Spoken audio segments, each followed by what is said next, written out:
ইবনে মাজাহ শরীফে হাদিস এসেছে, পাপ করতে করতে গুনাহ করতে করতে তওবা না করে যদি গুনাহগার অবস্থায় মালাকুল মউতের সাথে কারো সাক্ষাৎ হয়ে যায়, সেই ব্যক্তির পরকাল যাত্রা কেমন হবে, সেই ব্যক্তির মৃত্যুর ধরন কেমন হবে।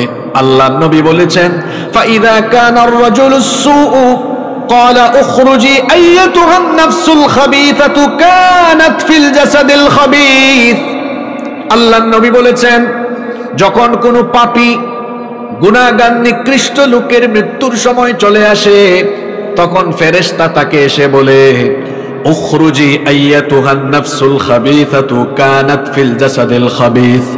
হে নিকৃষ্ট, হে অপবিত্র আত্মা, যে আত্মা এই নিকৃষ্ট দেহে ছিল, উখরুজি যামিমাতাও ওয়া আবশিরি বিহামিমিন ওয়া গাসসাক, তুমি তিরস্কারের সাথে, নিন্দার সাথে জাহান্নামের ফুটন্ত গরম পানি এবং পূজের সুসংবাদ গ্রহণ করো। ওয়া আখারা মিন শাকলিহি আজওয়াজ, অনুরূপ আরো বহু রকমের নিকৃষ্ট জিনিসের সুসংবাদ তুমি গ্রহণ করো। ফামা তাজালু ইউকালু লাহা যালিকা হাত্তা তাখরুজ, তার দেহ থেকে, শরীর থেকে রূহ বের করার আগ পর্যন্ত ফেরেশতা এমন দুঃসংবাদ দিতে থাকবে। আবার মুসনাদে আহমদের ভেতরে হাদিস এসেছে, আল্লাহর নবী বলেছেন, ইন্নাল আবদাল কাফিরা ইযা কানা ফি ইনকিতাইন মিনাদ দুনিয়া ওয়া ইকবালিন মিনাল আখিরাহ, যখন কোন কাফির পাপী তাপির মৃত্যুর সময় চলে আসে, পরকাল যাত্রার সময় হয়, দুনিয়া ত্যাগ করার সময় হয়ে যায়, নাযালা ইলাইহি মিনাস সামাই মালাইকাতুন সুদুল বুজুহ, তখন নিকৃষ্ট কালো চেহারা বিশিষ্ট কিছু ফেরেশতারা অবতরণ করে, মাহুমুল মুসুহ, তাদের সাথে মোটা জাহান্নামের দুর্গন্ধযুক্ত কাপড়ের কাফন থাকে, ফায়াজলিসুনা মিনহু মাদ্দাল বাসার, তারা ওই পরকাল যাত্রী, মৃত্যু পদযাত্রী লোকটার চোখের দৃষ্টি সীমানা পর্যন্ত বসে থাকে।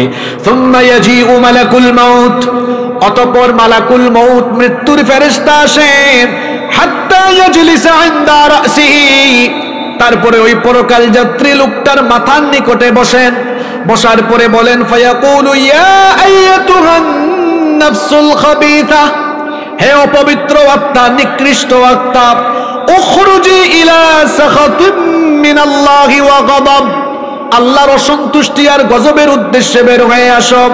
ফাতাফাররাকা ফি জাসাদি, এই কথা বলা মাত্রই তার গোটা দেহে যন্ত্রণা শুরু হয়ে যেতে থাকে। ফায়ান্তাজিউহা কামা ইউনতাজাউস সুফুদু মিনাস সুফিল মাবলুল, আল্লাহর নবী বলেছেন, ভেজা পশম থেকে লোহার একটা শিককে টেনে হিচড়ে বের করলে যতটা কষ্ট হয়, এই গুনাহগার লোকটা মরণের সময় তার চাইতে আরো বেশি কষ্ট পাবে। বিভিন্ন রিওয়ায়াতে এসেছে এদের কষ্টের নমুনা কেমন হবে। শাদ্দাদ ইবনে আউস রাদিয়াল্লাহু আনহু বলেছেন, একজন জীবিত মানুষকে ধরে যদি তলোয়ার দিয়ে কেটে 1000 পিস, 1000 টুকরা করা হয়, ওই ব্যক্তি যতটা না কষ্ট পাবে, একজন গুনাহগার মরণের সময় তার চাইতে আরো বেশি কষ্ট পাবে। অন্য রিওয়ায়াতে এসেছে, পাপী তাপীরা মৃত্যুর সময় এত কষ্ট পাবে। ও যুবক ভাইরা, নামাজ কেমনে ছাড়েন, মাদকের সাথে তথ্য প্রযুক্তির অপব্যবহার করে পর্নোগ্রাফিতে আসক্ত হয়ে কি করে গুনাহ করেন, এরকম গুনাহগার অবস্থায় যার মরণ হবে। অন্য রিওয়ায়াতে এসেছে, একজন জীবিত মানুষকে উত্তপ্ত কড়াইয়ের মধ্যে তেল ঢেলে সেখানে ফেলে দিলে সে যতটা না কষ্ট পাবে, ওই খারাপ লোকটা, গুনাহগার লোকটা মৃত্যুর সময় তার চাইতে আরো বেশি কষ্ট পেতে থাকবে। মৃত্যুর ফেরেশতা মালাকুল মউত তার দেহ থেকে রূহ টেনে বের করবে কেমনে? পা থেকে স্টার্ট করবে, যখনই চামড়ায় হাত দিবে রূহ গিয়ে চামড়ার নিচে লুকাবে, আর সাথে থাকা ফেরেশতারা এই লোকটাকে কষ্ট দিয়ে দিয়ে, পাপী লোকটাকে আযাব দিয়ে দিয়ে রূহটা কবজ করবে। কোরআনে কারীমের 8 নম্বর সূরা সূরাতুল আনফালের 50 নম্বর আয়াতে আল্লাহ তাআলা বলছেন, ওয়ালাউ তারা ইয ইয়াতাওয়াফফাল্লাযীনা কাফারুল মালাইকাতু يضربون وجوههم وأدبارهم وذوقوا عذاب الحريق আল্লাহ তাআলা বলছেন যদি আপনি দেখতেন কাফেরদের মৃত্যুর সময়ে ফেরেশতারা তাদের চেহারার উপরে আর পিঠের মধ্যে আঘাত করে করে কেমনে তাদের রূহ কবজ করে।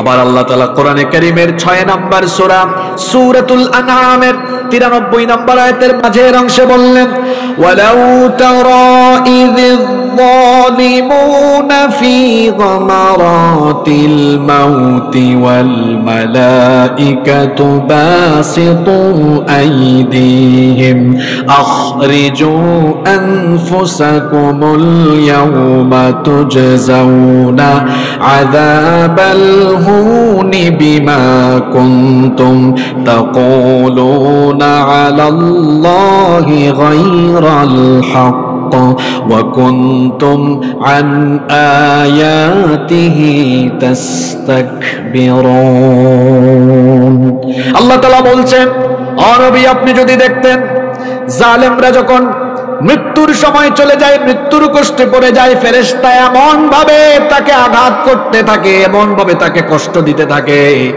একটা সময় ফেরেশতা কষ্ট দিতে দিতে তারপরে বলে এই জালেম তোর জান তুই নিজেই এবার বের কর। এই রকম করে কষ্ট দিয়ে দিয়ে অপমানজনক অবস্থায় তার মৃত্যু হয়। কোরআনে আল্লাহ বলেছেন যারা গুনাহগার অবস্থায় দুনিয়া থেকে বিদায় নিবে এদেরকে অপমানের মৃত্যু যিনি দান করবেন, জোরে বলেন তিনি কে? অপমানের মৃত্যু থেকে পানা চাইবেন, ইজ্জতের হায়াত আল্লাহর কাছে চাইবেন, ইজ্জতের মওত আল্লাহর কাছে চাইবেন। পৃথিবীতে এমন বহু মানুষ আছে বেইজ্জত হয়ে বাঁচে, বেইজ্জত হয়ে মরে। বলেন তো সমাজের মধ্যে এমন নমুনা আছে না নাই? আরো জোরে বলেন আছে না নাই? এজন্য আল্লাহর কাছে সবসময় ইজ্জত চাইবেন, সম্মান চাইবেন, কারণ ইজ্জত সম্মান দেওয়ার একমাত্র মালিক যিনি, জোরে বলেন তিনি কে? যে যখন এই গুনাহগার লোকটাকে কষ্ট দিয়ে দিয়ে রূহ কবজ করা হবে, এই পাপী লোকটা তখন চিৎকার করে করে বলবে ফেরেশতারা এত কষ্ট দাও কেন? ফেরেশতারা বলবে তুই তো জালেম ছিলি, গুনাহগার ছিলি। কোরআনে কারীমের 16 নম্বর সূরা সূরাতুন নাহালের 28 নম্বর আয়াতে রব্বুল আলামিন বলছেন আল্লাযীনা তাতাওয়াফাহুমুল মালাইকাতু যালিমি আনফুসিহিম ফাআলকাউস সালামা মা কুন্না না'মালু মিন সূ বালা ইন্নাল্লাহা আলীমুম বিমা কুনতুম তা'মালুন। আল্লাহ তাআলা বলছেন এই জালেমরা যখন মৃত্যু পথযাত্রী অবস্থায় থাকবে তখন তারা ফেরেশতাদেরকে বলবে কেন আমাদেরকে এত কষ্ট দাও? মা কুন্না না'মালু মিন সূ, আমরা তো কোনো খারাপ কাজ করি নাই, আমরা কোনো পাপ করি নাই, আমরা কোনো গুনাহের কাজ করি নাই। তখন তাদেরকে বলা হবে বালা ইন্নাল্লাহা আলীমুম বিমা কুনতুম তা'মালুন, অবশ্যই অবশ্যই তোমরা যা করেছো তোমাদের সকল কর্মকাণ্ড সম্পর্কে যিনি সবকিছু জানেন। গলার আওয়াজ বড় করে বলেন তিনি কে? ফেরেশতা এই গুনাহগার লোকটাকে কষ্ট দিয়ে দিয়ে আযাব দিয়ে দিয়ে যখন তার রূহটাকে একেবারে গলার কাছে একেবারে নিয়ে আসবে, কণ্ঠগত যখন তার জান হয়ে যাবে, আল্লাহ তাআলা কোরআনে কারীমে এই চিত্রের কথা এভাবে তুলে ধরেছেন। কোরআনে কারীমের 75 নম্বর সূরা সূরাতুল কিয়ামার 26 নম্বর আয়াত থেকে আল্লাহ তাআলা বলছেন কাল্লা ইযা বালাগাতিত তারাকিয়া ওয়া কিলা মান রাকিউ ওয়া যান্না আন্নাহুল ফিরাক ওয়ালতাফাতিস সাকু বিস-সাকি ইলা রাব্বিকা ইয়াওমাইযিনিল মাসাক। আল্লাহ তাআলা বলছেন কাল্লা ইযা বালাগাতিত তারাকি, কখনো নয় যখন এই জালিম এই গুনাহগারদের জান রূহ যখন একেবারে গলা পর্যন্ত চলে আসবে তাকে বলা হবে ওয়াকিলা মান রাক, কে আছে ঝাড়ফুঁক করবে? কে আছে আজ তোমাকে রক্ষা করবে? কে আছে এমন যে আজকে তোমাকে বাঁচাবে? ওয়াযান্না আন্নাহুল ফিরাক,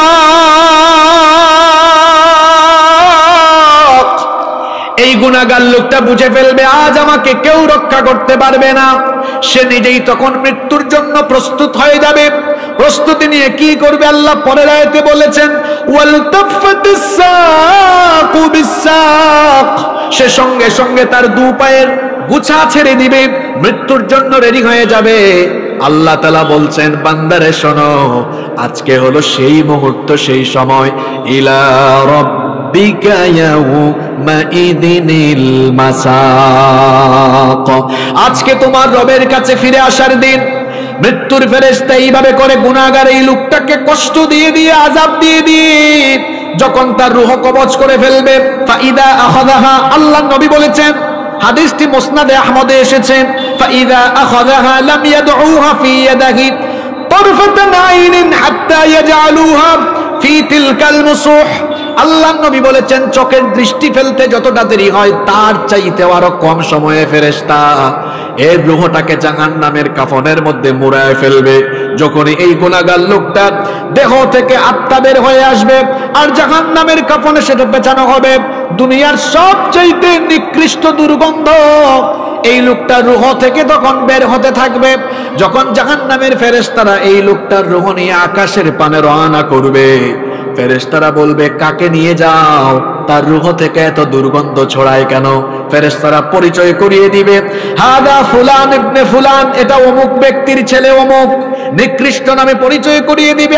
আর ফেরেশতা বলে বেড়াবে, লোকটা বেনামাজি ছিল, মদখোর ছিল, জুয়াখোর ছিল, সুদখোর ছিল, মানুষের হক নষ্ট করত, এই পাপ করত, গুনাহ করত, এই জন্য কঠিন অবস্থায় মৃত্যু হয়েছে, তার রূহ থেকেও আজকে দুর্গন্ধ ছড়াচ্ছে। ফেরেশতারা লানত দিতে থাকবে। এইভাবে করে জাহান্নামের ফেরেশতারা তার রূহ নিয়ে যেতে যেতে যেতে যেতে যখন প্রথম আসমানের দরজার কাছে যাবে, আসমানের দারোয়ান ফেরেশতার কাছে পারমিশন চাইবে, আকাশের দরজাটা খুলে দাও। প্রথম আসমানের দারোয়ান ফেরেশতারা বলবেন, নেভার এভার, কখনো নয়, এই গুনাহগারের জন্য, এই গুনাহগার পাপী লোকটার জন্য আসমানের দরজা খোলা হবে না। এর কারণ হলো এটা আল্লাহর ঘোষণা।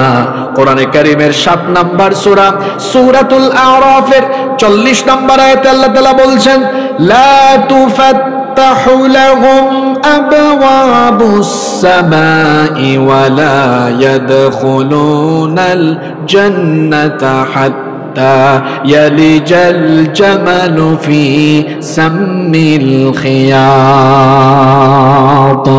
আজকে এদের জন্য আসমানের দরজা খোলা হবে না, এরা জান্নাতেও ঢুকতে পারবে না। এদের জন্য জান্নাতে ঢোকা আজকে ততটা কঠিন, লা ইয়াদখুলুনাল জান্নাতা হাত্তা ইয়ালিজাল জামালু ফি সাম্মিল খিয়াত। সুইয়ের ছিদ্র দিয়ে উট প্রবেশ করা সহজ না কঠিন? সুইয়ের ছিদ্র ছোট না বড়? আপনারা রংপুরে এটাকে সুই বলেন, তাই তো? তো সুইয়ের ছিদ্র দিয়ে উট প্রবেশ করা যেমন কঠিন, আল্লাহ বলছেন এই গুনাহগার পাপীরা জান্নাতে যাওয়াও তার চাইতে আরো কঠিন। এইভাবে করে পাপী তাপীদের রূহকে কবজ করা হবে, প্রথম আসমানে যাওয়া হবে, পারমিশন দেওয়া হবে না। এরপরে তার রূহকে সিজ্জিনে পাঠিয়ে দেওয়া হবে। সিজ্জিন কি?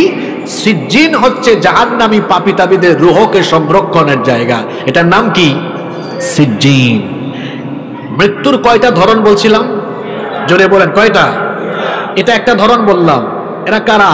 নেককার না বদকার? খবর আছে? পাপ করেন না, গুনাহ করেন না, নামাজ ছাইরেন না, মানুষের হক মাইরা খাইয়েন না, পাপ করিয়েন না, রাতের বেলা ইন্টারনেটে আসক্ত হয়ে গুনাহ করিয়েন না।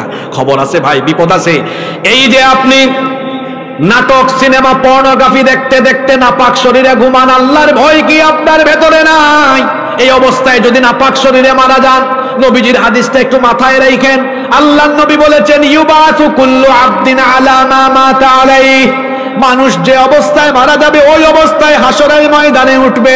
নাপাক অবস্থায় মারা গেলে নাপাক অবস্থায় হাসরে উঠবে। তার হাসর হবে ঈমানদারদের সাথে না নাপাকের সাথে?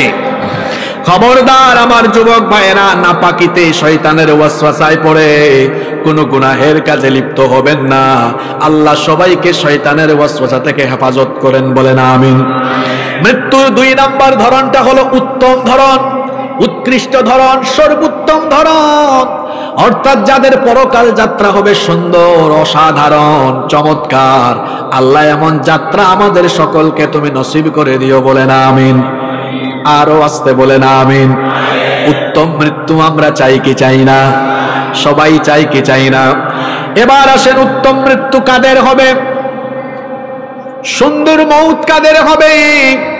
সুন্দর মৌত কেবলমাত্র তাদের হবে যারা ঈমান এবং নেক আমলের উপরে অবিচল থাকে। তাদেরকে সুন্দর মৌত যিনি নসিব করে দিবেন তিনি কে? শর্ত হলো ঈমান আর আমলের উপরে টিকে থাকা। আচ্ছা বলেন তো, আমরা যে যুগে বাস করছি এই যুগে ঈমান টিকায় রাখা সহজ না কঠিন? এত কঠিন। আল্লাহর নবী বলেছেন কিয়ামতের আগে আখিরি জামানায় ঈমান টিকিয়ে রাখা এত কঠিন হবে, জ্বলন্ত কয়লার উপরে দাঁড়িয়ে থাকা যতটা না কঠিন হবে, ঈমানের উপরে টিকে থাকা তার চাইতে আরো ভয়াবহ কঠিন হবে। অবস্থা এমন হবে, সকালবেলা কোনো মানুষ মুমিন থাকলেও আখিরি জামানার শেষ জামানার ফিতনায় পড়ে সন্ধ্যার আগে কাফির হয়ে যাবে। রাতের বেলা সন্ধ্যাবেলা ঈমান থাকবে, কিন্তু রাতের বেলা শয়তানি ফিতনায় লিপ্ত হয়ে সকালের আগে ঈমান হারা হয়ে যাবে। আজকে বলেন তো, ঈমান বিধ্বংসী সেই জাহিলি যুগের আধুনিক জাহিলি যুগের আধুনিক ফিতনা আমাদের সামনে পিছনে চতুর্দিকে এখন কম না বেশি? কিছুই লাগবে না আজকে আপনার ঈমান ধ্বংস করার জন্য। আপনার পকেটে থাকা মোবাইলটাই এনাফ, যথেষ্ট। এত সাংঘাতিক উপাদান এটা। যদি আপনি একটু এটার অপব্যবহার আরম্ভ করেন, চরিত্র নিকৃষ্ট হয়ে যাবে। নিচে নামতে নামতে লোকটা শয়তানেরও নিচের ক্যাটাগরিতে চলে যেতে পারে। মোবাইল ফোনের অপব্যবহারই আপনাকে ধ্বংস করে দিতে পারে। আবার এই শেষ জামানায় যারা ঈমানকে বাঁচাবে, এদের আবার আলাদা করে মর্যাদা যিনি দান করবেন, গলার আওয়াজ বড় করে সবাই বলেন তিনি কে? নেক আমলের উপরে, ঈমান আর নেক আমলের উপরে থাকবে কারা? ঈমান আর নেক আমলের উপরে থাকবে যারা, উত্তম সর্বোত্তম মৌত পেয়ে যাবে তারা। আর কেবলমাত্র সর্বোত্তম মৌত তাদেরই নসিব হবে যাদেরকে আল্লাহ নেক আমলের তৌফিক দিবেন। বলেন তো, তৌফিক দেওয়ার মালিক যিনি, তিনি কে? এজন্য তিরমিজি শরীফে হাদিস এসেছে, আল্লাহর নবী বলেছেন, ইদা আরাদাল্লাহু বিআবদিন খায়রান ইস্তামালাহু। যখন আল্লাহ তাআলা কোনো বান্দার কল্যাণ চান, তখন আল্লাহ তাকে কল্যাণের যোগ্য করে তোলেন। সাহাবীরা জিজ্ঞেস করলেন, কাইফা ইস্তামিলুহু ইয়া রাসূলুল্লাহ? আমরা বলি সাল্লাল্লাহু আলাইহি ওয়াসাল্লাম, ওগো আল্লাহর রাসূল, কি করে আল্লাহ তাআলা কোন বান্দাকে কল্যাণের যোগ্য বানান, কল্যাণের জন্য কোয়ালিফাইড বানান? আল্লাহ রাসূল জবাব দিলেন, ইউওয়াফিকুহু লিআমালিন সালিহিন ক্বাবলাল মাউত। আল্লাহ যখন কোন বান্দাকে কল্যাণের যোগ্য করে বানাতে চান, আল্লাহ তাআলা ওই ব্যক্তিকে তার মরণের আগ পর্যন্ত নেক আমল করার তৌফিক দান করে দেন। হাদিসটা কি বুঝতে পেরেছেন? আমি আবার রিপিট করি, কারণ খুব গুরুত্বপূর্ণ কথা এটা। আল্লাহ যার কল্যাণ চান, আল্লাহ তাকে মরার আগ পর্যন্ত আল্লাহ নিজের দয়ায় তাকে নেক আমলের তৌফিক দান করে দেন। আল্লাহ আমাদেরকে তুমি তাদের কাতারে শামিল করে দাও। এটা কেমন? একটা উদাহরণ দেই, বুঝবেন। শোনেন, একটু বুঝার চেষ্টা করেন। একটা ছোট্ট সন্তান, তার বয়স 3 বা 4 বছর। শুনতেছেন আপনারা? 3 বা 4 বছর বয়স একটা বাচ্চা। এই বাচ্চাটা পুকুরে চলে যাচ্ছে, পুকুরে পড়ে যাবে। তাকে না আটকালে, না ধরলে পুকুরে নেমে যাবে।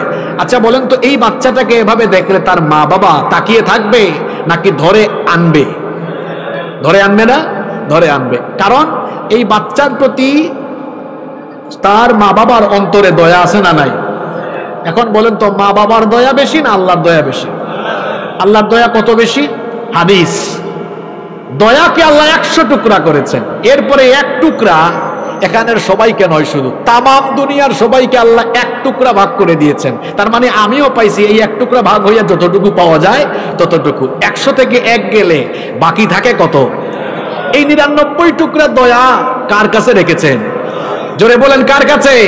তো মা যদি এই এক টুকরা দয়া থেকে অল্প একটু পাইয়া সন্তানকে পানিতে যাতে না পড়ে ফিরাইয়া আনে। যারা আল্লাহর প্রিয় বান্দা হয়ে যায়, আল্লাহ তাআলা তখন দয়া করে তাকে জাহান্নামের রাস্তা থেকে ফিরাইয়া জান্নাতের পথে পরিচালিত করে। সুবহানাল্লাহ।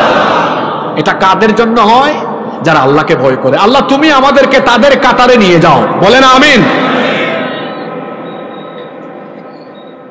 সেই সকল ইমানদাররা যারা ইমানের উপর আর নেক আমলের উপর অবিচল থাকতে থাকতে, নেক আমল করতে করতে, নামাজ আদায় করতে করতে, দান সদকা করতে করতে, নেকির কাজ করতে করতে, ইসলামী আন্দোলন করতে করতে, ভালো কাজ করতে করতে হঠাৎ করে একদিন মালাকুল মউত তার সামনে চলে আসলেন।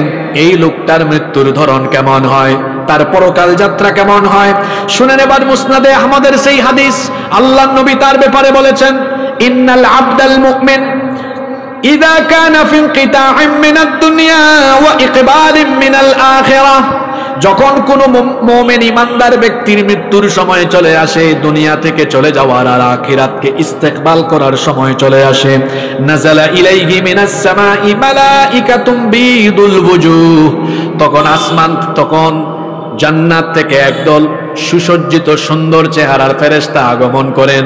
এদের সৌন্দর্য কেমন? আল্লাহর নবী বলেছেন, কাআন্না ওয়ুজুহাহুম আশ-শামস, তাদের চেহারার সৌন্দর্য এমন, তাদের সৌন্দর্যের কাছে সূর্যের আলো কিছুই না। আল্লাহু আকবার। এই রকমের ফেরেশতারা এই নেককার লোকটার কাছে আগমন করবে। তাদের সাথে কি থাকবে? আল্লাহর নবী বলেছেন, মাহুম কাফানুম মিন আকফানিল জান্নাহ, তাদের সাথে থাকবে জান্নাতের কাফনের কাফর, ওয়া হানুতুম মিন হানুতিল জান্নাহ, আর তাদের সাথে থাকবে জান্নাতের সুগন্ধি, জান্নাতের পারফিউম। হাত্তা ইয়াজলিসু মিনহু মাদ্দাল বাসার, এরা এসে ওই নেককার লোকটার চোখের দৃষ্টিসীমানার সামনে বসবে। সুম্মা ইয়াজিউ মালাকুল মাউত, এরপরে মালাকুল মউত মৃত্যুর ফেরেশতা আসবেন। হাত্তা ইয়াজলিসা ইনদা রাসিহি, মালাকুল মউত এসে এবার এই নেককার লোকটার মাথার কাছে বসবেন। আসার পরে ধমকাবেন না, তিরস্কার করবেন না, আসার পরে সুন্দর করে একটা সালাম তাকে দিবেন। সুবহানাল্লাহ কইতে মন চাইলো না। ফেরেশতা কি দেয়? এটা কোথায় আছে শোনেন, কুরআনুল কারীমের 16 নম্বর সূরা সূরাতুন নাহলের 32 নম্বর আয়াতে রব্বুল আলামিন বলছেন, আল্লাযীনা তাতাওয়াফাহুমুল মালাইকাতু তাইয়্যিবিনা ইয়াকুলুনা সালামুন আলাইকুম উদখুলুল জান্নাতা বিমা কুনতুম তা'মালুন। পবিত্র থেকে থেকে, নেকির উপর থেকে থেকে যাদের মৃত্যুর সময় চলে আসে, ইয়াকুলুনা, ফেরেশতারা এদেরকে বলে, সালামুন আলাইকুম উদখুলুল জান্নাতা বিমা কুনতুম তা'মালুন। ফেরেশতা বলে, তোমাদের উপর সালাম, অভিবাদন, তোমাদের উপর আল্লাহর রহমত আর শান্তি নাজিল হোক। মালাকুল মউত এসে সালাম দেয়। সালাম দেওয়ার পরে বলে, আপনার জন্য সুসংবাদ, বলে, আইয়াতুহান নাফসুত তাইয়্যিবা, হে পবিত্র উৎকৃষ্ট আত্মা, উখরুজি ইলা মাগফিরাতিন মিনাল্লাহি ওয়া রিদওয়ান, আল্লাহর ক্ষমা সন্তুষ্টির উদ্দেশ্যে বের হয়ে আসো। ফাতাখরুজু তাসিলু কামা তাসিলুল কাতরাতু মিন ফিস সিকাব, তখন এই নেককার লোকটার শরীর থেকে, দেহ থেকে আত্মা রূহকে এত সহজ করে বের করে নেওয়া হবে। আল্লাহর নবী এত চমৎকার, এত সুন্দর উদাহরণ দিয়েছেন, কলসি থেকে পানি ঢাললে পানি যেমন সহজে বের হয়ে আসে, এই নেককার লোকটার দেহ থেকে এই রকম সহজে প্রাণ বের হয়ে আসবে। ফেরেশতারা সুসংবাদ দিবে, গুড নিউজ দিবে। গুড নিউজটা কেমন হবে? আল্লাহ তাআলা কোরআনে কারীমের 41 নম্বর সূরা, সূরা হামিম আস-সাজদা এর 30 নম্বর আয়াতের মধ্যে বলেছেন, ইন্নাল্লাযীনা ক্বালু রাব্বুনাল্লাহু সুম্মা ইসতাকামু তাতানাজ্জালু আলাইহিমুল মালাইকা আল্লা তাখাফু ওয়া লা তাহজানু ওয়া আবশিরু বিল জান্নাতিল্লাতী কুনতুম তুআদুন। নিশ্চয়ই যারা ঘোষণা করবে আল্লাহ আমার রব, আমাদের রব যিনি, জুড়ে বলেন তিনি কে? আল্লাহ আমার রব, এই রবি আমার সব। আল্লাহ আমার রব, এই রবি আমার সব। দমে দমে তনু মনে তারি অনুভব। আল্লাহ আমার রব, এই রবি আমার সব।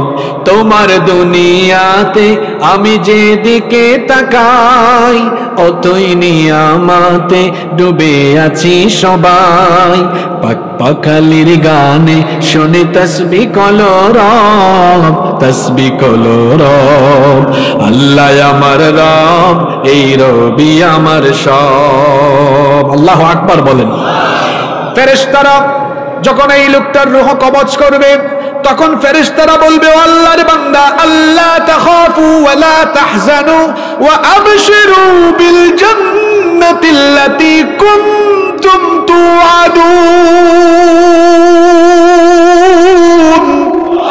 তোমার সাথে যে জান্নাতের ওয়াদা করা হয়েছে, সেই জান্নাতে যাওয়ার জন্য তুমি প্রস্তুত হও। তোমার জন্য কোনো ভয় নাই, টেনশন নাই, দুশ্চিন্তা নাই। আল্লাহর জান্নাতের জন্য প্রস্তুত হয়ে যাও। একটা বাচ্চা কান্না করলে তার মা এসে কুলে নিয়ে যখন তাকে দুধ পান করায়, সেই ছোট্ট বাচ্চাটি যেমন মায়ের কুলে দুধ পান করে করে আরাম করে ঘুমায়া যায়, ফেরেশতারা জান্নাতের সুসংবাদ দিয়ে এই নেককার লোকটার চোখের সামনে আল্লাহর প্রস্তুতকৃত জান্নাতের দৃশ্য যখন তুলে ধরবে, এই নেককার লোকটা জান্নাতের নয়নাভিরাম দৃশ্য দেখতে দেখতে আরাম করে চিরতরে ঘুমায়া যাবে। আল্লাহ এমন মৃত্যু আমাদের সবাইকে তুমি নসিব করে দিও, বলে না আমিন। এবার তার রূহটাকে জান্নাতের কাফনে মুড়ানো হবে। সঙ্গে সঙ্গে তার এই পবিত্র আত্মা থেকে দুনিয়ার সবচাইতে উৎকৃষ্ট সুগন্ধ বের হতে থাকবে। আল্লাহু আকবার। ফেরেশতারা যখন নিয়ে যাবে, তখন অন্যান্য ফেরেশতারা জিজ্ঞেস করবে, এটা কোন ব্যক্তির রূহ? ফেরেশতারা পরিচয় করাই দিবে, আদা ফুলান ইবনে ফুলান, এটা অমুক এলাকার অমুক ব্যক্তির সন্তান। লোকটা বড় ভালো ছিল, আজান হলি নামাজে সবার আগে লোকটা মাহফিলে যেত, কোরআন শুনতো, নিজে কোরআন তেলাওয়াত করতো, কোরআন শিখেছে, বুঝেছে, পড়েছে, আমল করেছে, অন্যায় অপকর্ম থেকে বিরত থেকেছে, হারাম উপার্জনের ধারে কাছেও যায় নাই। লোকটা তার মা বাপের খেদমত করেছে, শিক্ষককে সম্মান করেছে, বড়দেরকে সম্মান করেছে, ছোটদেরকে স্নেহ করেছে, কোনোদিন গুনাহ করে নাই। ঈমান আর নেক আমলের উপর অবিচল থাকতে থাকতে তার মরণ হয়েছে। এই অবস্থায় তার রূহকে আমরা নিয়ে যাচ্ছি, প্রথম আসমানে যাওয়া হবে, অনুমতি চাওয়া হবে, ফেরেশতারা সম্মানের সাথে অভিবাদন জানাবে। এই রকম করে তার রূহটাকে উপরের দিকে ইল্লিন পর্যন্ত নেওয়া হবে। ইল্লিন থেকে তারপরে বলা হবে, এবার তার রূহটাকে আবার তার কবরে ফিরায় দেওয়া হবে। এবার তার রূহটাকে কবরে আবার ফিরায় দাও। আর জান্নাতের ফেরেশতারা তখন আবারও তাকে সুস্বাগতম এভাবে জানাবে। কোরআনে কারিমে এই সুস্বাগতমের ধরনও আল্লাহ বলে দিয়েছেন। কোরআনে কারিমের 89 নম্বর সূরা সূরাতুল ফজরের 27 নম্বর আয়াত থেকে আল্লাহ বলছেন, তাকে তখন বলা হবে, যারা পারেন আমার সাথে পড়েন, ইয়া আইয়াতুহান নাফসুল মুতমাইন্না তুরজিই ইলা রাব্বিকি রাদিয়াতাম মারদিয়াহ ফাদখুলি ফি ইবাদি ওয়াদখুলি জান্নাতি। বলা হবে, হে প্রশান্ত আত্মা, ইরজিই ইলা রাব্বিকি রাদিয়াতাম মারদিয়া, তোমার রবের সন্তুষ্টির উদ্দেশ্যে তুমি আসো, ফিরে আসো। ফাদখুলি ফি ইবাদি, আমার নেককার বান্দাদের কাতারে শামিল হও। ওয়াদখুলি জান্নাতি, আমার তৈরি করা জান্নাতের বাসিন্দা হয়ে যাও। গো রব, সেই জান্নাতি বান্দাদের কাতারে দয়া করে আমাদের সবাইকে সেদিন শামিল করে দিও। আরো আসতে বলে না আমিন। এই রকম ভালো মৃত্যু আমরা চাই কি চাই না? কষ্ট হচ্ছে আপনাদের? আমি কিন্তু মাঝখানে চলে আসছি আলোচনা, প্রথম পয়েন্ট শেষ করছি। দেয়ার আর টু টাইপস অফ ডেথ। মৃত্যুর কয়টা ধরন আছে? নিকৃষ্ট আর আমরা উৎকৃষ্ট মরণ চাই কি চাই না? এবার আমি মাত্র 7টা পয়েন্ট সংক্ষেপে বলবো। এই উৎকৃষ্ট মৃত্যুর আবার 7টা আলামত আছে। কয়টা আলামত আছে? জোরে বলেন, কয়টা? আসেন তো সে আলামত গুলা কি। এবার দেখবেন সমাজের বাস্তবতার সাথে ওয়াজ মিলবে। ঘুমাই গেছেন নাকি? উৎকৃষ্ট মৃত্যুর 1 নাম্বার আলামত হলো এই লোকটাকে আল্লাহ মৃত্যুর আগে দুনিয়াতে বেশি বেশি বালা মুসিবত দিয়ে পরীক্ষা করবেন। উৎকৃষ্ট মৃত্যু মানে শুধু এই না যে এই লোকটার কষ্ট, দুঃখ, দুর্দশা, রোগ বালাই কিছুই থাকবে না, আরামে থাকবে, আরামে চলে যাবে, বিষয়টা এমন নয়। উৎকৃষ্ট মৌত পাওয়ার জন্য এই মৌতের আগে মুসিবত, বালা মুসিবতের জীবন থাকতে পারে, রোগ সুখ আসতে পারে, কঠিন নির্যাতন আসতে পারে, ফাঁসি আসতে পারে আল্লাহর তরফ থেকে। উৎকৃষ্ট মৃত্যুর প্রধান নমুনা হলো মৃত্যুর আগে তার জীবনকে আল্লাহ বালা মুসিবত দিয়ে ভরপুর করে দিবেন। আর দুনিয়া সিজনুল লিল মুমিন ওয়া জান্নাতুল লিল কাফির। এই দুনিয়া হলো মুমিনের জেলখানা, আর কাফিরের জন্য এটা কি? কথা বুঝতেছেন না? কাফিরের জন্য এটা জান্নাত, আর মুমিনের জন্য দুনিয়া কষ্টের জায়গা। মুমিন দুনিয়ায় থাকে আর জান্নাতে যাওয়ার অপেক্ষা করে, সে অপেক্ষা করে কখন এই পচা দুর্গন্ধযুক্ত দুনিয়া ছেড়ে আল্লাহর জান্নাতে আমরা যাব। আল্লাহু আকবার। উৎকৃষ্ট মৃত্যুর এক নাম্বার নমুনা হলো মরণের আগে তার জীবনে বালা মুসিবত, পরীক্ষা থাকবে, কম না বেশি। এবার আসেন সরাসরি হাদিস শরীফ থেকে শুনি। বুখারী শরীফের হাদিস, আল্লাহর নবী বলেছেন, মান ইউরিদিল্লাহু বিহি খায়রান ইউসিবু মিন। আল্লাহ যে ব্যক্তির কল্যাণ চান সেই ব্যক্তির জীবনে মুসিবত, পরীক্ষা, বালা মুসিবত, দুঃখ, দুর্দশা, কষ্ট দেন বেশি। তার মানে আল্লাহ যাকে ভালোবাসেন যত বেশি তাকে পরীক্ষা করেন তত। অনেক মানুষ বলে এই লোকটারে জেলখানা এত বছর ঢুকায় রাখছে, এই লোকটারে ফাঁসি দিছে, মনে হয় তলে তলে কিছু করছে। আপনি উল্টা বুঝছেন। আল্লাহ যাকে বেশি পছন্দ করেন তার জীবনে আল্লাহ বেশি বেশি মুসিবত দেন না কম দেন? জোরে বলেন, কম না বেশি? আমাদের জীবনে এরকম মুসিবত আসতে পারে, ভালো মৃত্যুর নিদর্শন হিসাবে আসতে পারে। আপনারা এই জন্য প্রস্তুত আছেন না নাই? হ্যাঁ, এখন সুসময়, এই সুসময় যে সব সময় থাকবে এটা নাও হতে পারে। হতে পারে কঠিন সময় আসবে, রক্ত দেওয়া লাগতে পারে, জীবন দেওয়া লাগতে পারে, ইমানি পরীক্ষায় অবতীর্ণ হওয়া লাগতে পারে। কিন্তু একজন মুমিন সে কখনো ঈমানকে বিসর্জন দিবে না। প্রয়োজনে সে তার জীবনকে হাসি মুখে আল্লাহর রাস্তায় অকাতরে বিলিয়ে দিবে, তাও সে কখনো কোনো জালিমের সাথে অন্যায়ের আপোষ করবে না। আল্লাহ এই জাতের ঈমান আমাদেরকে দান করে দাও।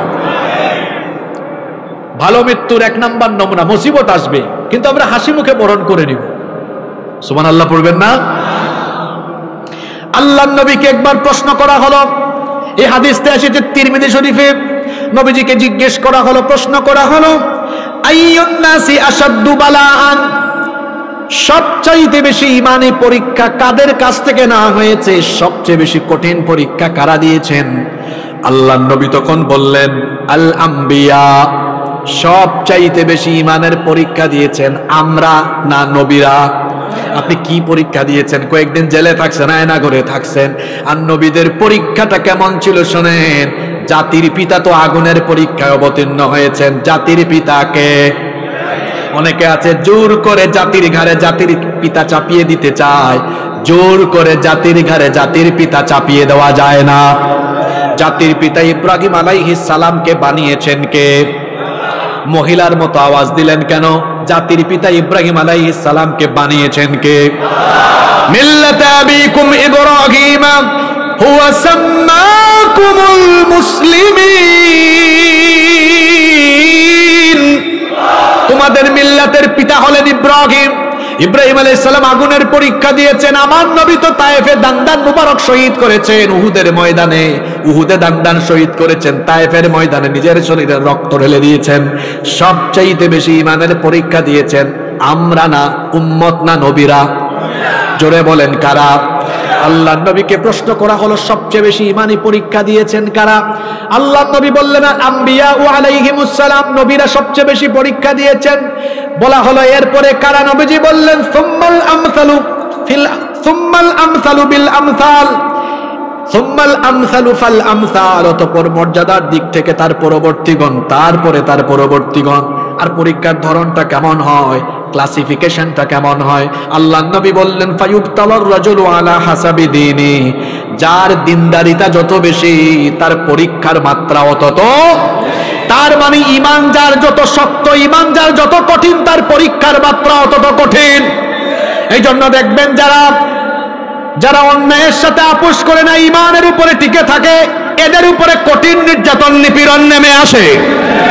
কিন্তু যতই নিপীড়ন আসুক না কেন আমরা কখনো মাথা নোয়াবো না, কারণ আমরা কেবলমাত্র মাথা নোয়াই একজনের কাছে। জোরে বলেন তিনি কে? ভালো মৃত্যুর প্রধান লক্ষণ হলো এই ভালো মৃত্যুটা আসার আগে জীবনের রোগ বালাই, দুঃখ দুর্দশা, নির্যাতন নিপীড়ন, বালা মুসিবত, বিপদ আপদ দিয়ে আমাদেরকে পরীক্ষা করবেন কে? এরকম পরীক্ষা আমাদের জীবনে আসলে পরীক্ষার জন্য প্রস্তুত আমরা আছি না নাই? ভালো মৃত্যুর 2 নাম্বার নমুনা হলো, উত্তম মৃত্যুর 2 নাম্বার নমুনা হলো মৃত্যুর সময় কপাল হালকা ঘেমে যায়। তিরমিজি, নাসাই, মুসনাদে আহমদ বিখ্যাত হাদিসের 3 গ্রন্থে একযোগে এই হাদিসটি বর্ণিত হয়েছে। আল্লাহর নবী বলেছেন, আল মুমিনু ইয়ামুতু বিআরাকিল জাবিন, মুমিন ব্যক্তি কপালের মধ্যে মৃদু হালকা ঘাম নিয়ে মৃত্যুবরণ করে। এই ঘটনাটা আপনারাও জানেন। আমার নবী মরণের আগে, আমার নবী মৃত্যুর আগে প্রচন্ড রকম ঘামাচ্ছিলেন। তিনি তখন বলেন, আয়েশা গো, একটু পানির পাত্রে হালকা পানি নিয়ে আসো, আমার গায়ে প্রচন্ড জ্বর এসেছে। আল্লাহর নবী তখন পানির পাত্রে হাত ভিজিয়ে কপালটা মুছতেছিলেন। আল্লাহর নবীর কপাল ঘেমেছিল। এরকম বহু সাহাবীরাও আছেন মৃত্যুর সময় যাদের কপাল ঘেমেছিল। আল্লাহর নবী এটাকে বলেছেন এটা ভালো মৃত্যুর সাইন, ভালো মৃত্যুর নিদর্শন। ভালো মৃত্যু, উত্তম মৃত্যুর নিদর্শন হলো সেই মৃত্যু পদযাত্রী ব্যক্তি মরণের সময় হালকা মৃদু ঘাম নিয়ে মৃত্যুবরণ করে। সুবহানাল্লাহ। 3 নাম্বার ভালো মৃত্যুর 3 নাম্বার নমুনা হলো, আল্লাহর নবী বলেছেন ভালো মৃত্যুর আরেকটা নমুনা হলো মৃত্যুটা হতে পারে জুমার রাতে বা জুমার দিনে। আল্লাহর নবী বলেছেন, মা মিন মুসলিমিন ইয়ামুতু ইয়াওমাল জুমআতি আও লাইলাতাল জুমআতি ইল্লা ওয়াকাহুল্লাহু ফিতনাতাল কবর। তিরমিজি শরীফের হাদিস। আল্লাহর নবী বলেছেন, যে ব্যক্তি জুমার রাতে অথবা জুমার দিনে মারা যাবে তাকে কবরের ফিতনা থেকে যিনি বাঁচিয়ে দিবেন তিনি কে?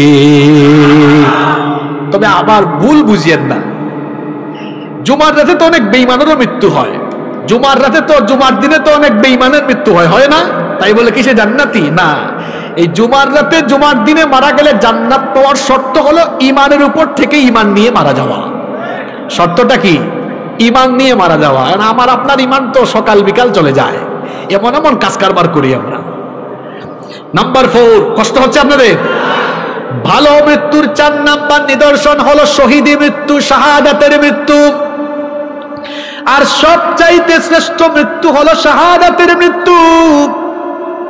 আপনি যদি রোগে মারা যান, অসুখে বিসুখে মারা যান, রাস্তায় আপনি যদি অসুখে বিসুখে মারা যান, অথবা যে কোনো ভাবে যদি আপনি স্বাভাবিকভাবে মারা যাচ্ছেন, তো বলেন তো আপনি হাসরের ময়দানে তার বিচার হবে কি হবে না? আরো জোরে বলেন, হবে কি হবে না? হিসাব হবে কি হবে না? কিন্তু একমাত্র মৌত, একমাত্র মৌত, একমাত্র মৌত হলো শাহাদাতের মৌত, যে মৌতের পরে কোনো হিসাবও হয় না, বিচারও হয় না। শহীদদেরকে আল্লাহ তাআলা বিনা হিসাবে বিনা বিচারে জান্নাত দান করে দেন। হিসাবও নাই, বিচারও। আচ্ছা, এরকম মৃত্যু আপনারা চান কি চান না? আপনারা চাইলে চান বা না চাইলে না, আমি জানি না কে চান, কিন্তু রসুল কি বলেছেন শুনেন। আমার রসুল বলেছেন, আমার মনটা চাই জিহাদের ময়দানে গিয়ে আমি শহীদ হয়ে যাই, আবার আমাকে জীবন দেওয়া হলে আমার মনটা চায় আবার গিয়ে শহীদ হয়ে যায়, আবার আমাকে জীবন দিলে আমার ইচ্ছা হয় আবার গিয়ে শহীদ হয়ে যায়। এই রকম করে শহীদ হওয়ার জন্য নবীজি এবং তার সাহাবীরা আকাঙ্ক্ষা ব্যক্ত করেছেন। ওমর রাদিয়াল্লাহু আনহুর নাম তো আমরা সবাই জানি। ওমর ইবনুল খাত্তাব রাদিয়াল্লাহু আনহু কত সুন্দর দোয়া করতেন শুনেন। তিনি বলতেন, আল্লাহুম্মা রযুকনি শাহাদাতান ফি সাবিলিক ওয়াজআল মাউতি ফি বালাদি রাসূলিক। হে আল্লাহ, তুমি আমাকে, তুমি এই ওমরকে রাসূলের শহরে মৃত্যু দিও, আর অবশ্যই অবশ্যই মৃত্যুর সময় শাহাদাতের মৃত্যু নসিব করে দিও। তার দোয়া আল্লাহ কবুল করেছেন, তিনি শহীদ হয়ে দুনিয়া থেকে গিয়েছেন। সুবহানাল্লাহ। তোমার জন্য পাগল পারা ছিলেন।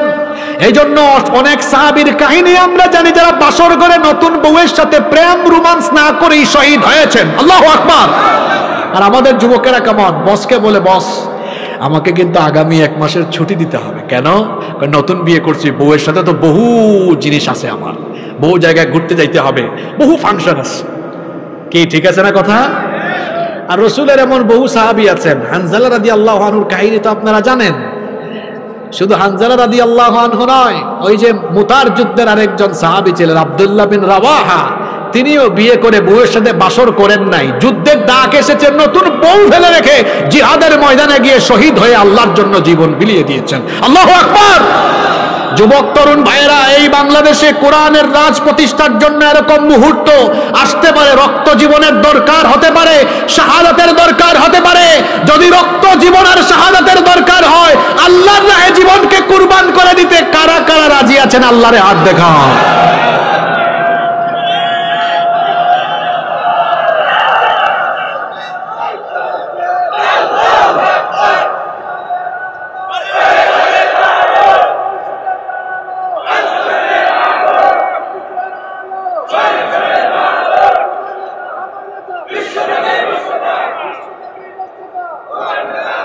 হাতগুলো নামান।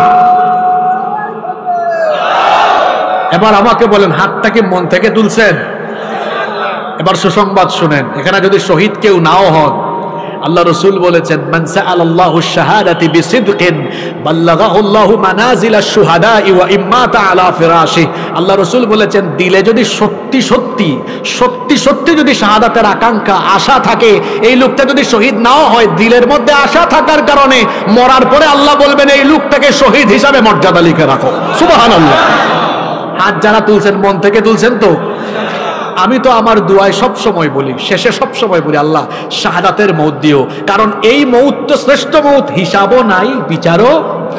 আমাকে শহীদ করে সেই মিছিলে শামিল করে নিও, যেই মিছিলের নেতা আমির হামজা, খোবায়েব খাপ্পাব আল্লাহর ছিল যারা অতি প্রিয়, শহীদ করে নিও, মরতেই হবে যখন শহীদি মরণ দিও আমাকে, শাহাদাত জানি শুধুই জীবন, সে মরণ দিও আমাকে, মরতেই হবে যখন শহীদি মরণ দিও আমাকে।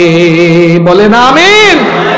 শাহাদাতের মউত উত্তম মৃত্যুর একটা নমুনা, আর শাহাদাতের মউত হলো শ্রেষ্ঠ মউত। শাহাদাতের মাধ্যমে যারা মৃত্যুবরণ করে তাদেরকে মৃত বলতে আল্লাহ নিষেধ করেছেন, এবং তাদের ব্যাপারে আল্লাহ কোরআনে কারীমের 3 নম্বর সূরা আলে ইমরানের 169 নম্বর আয়াত থেকে বললেন, ওয়ালা তাহসাবান্নাল্লাযীনা কুতিলু ফি সাবিলিল্লাহি আমওয়াতাম বাল আহইয়াউন ইনদা রাব্বিহিম ইউরযাকুন।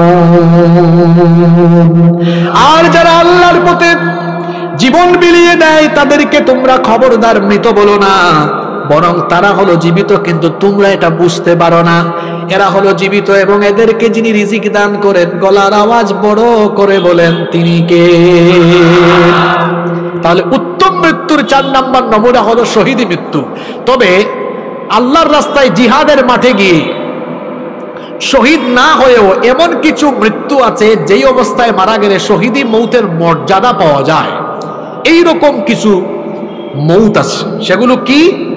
আবু দাউদ শরীফের হাদিস, মুয়াত্তা মালিকের মধ্যে ওই হাদিসটি এসেছে।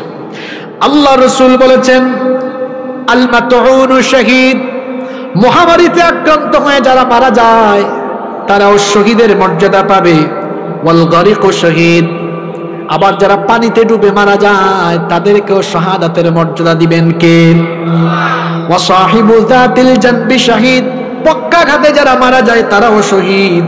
ওয়াল মাবতুনু শহীদ, আবার পেটের পীড়ায় যারা মারা যায় তারাও শহীদ। ওয়া সাহিবুল হারিকি শহীদ, আগুনে পুড়ে দগ্ধ হয়ে যারা মারা যায় তাদেরকেও শাহাদাতের মর্যাদা দেন কে? ওয়াল্লাযী ইয়ামুতু তাহতাল হাদামি শহীদ, আবার যারা বিল্ডিং এর চাপায় পড়ে প্রাচীর ধসে মারা যায় তারাও শহীদ।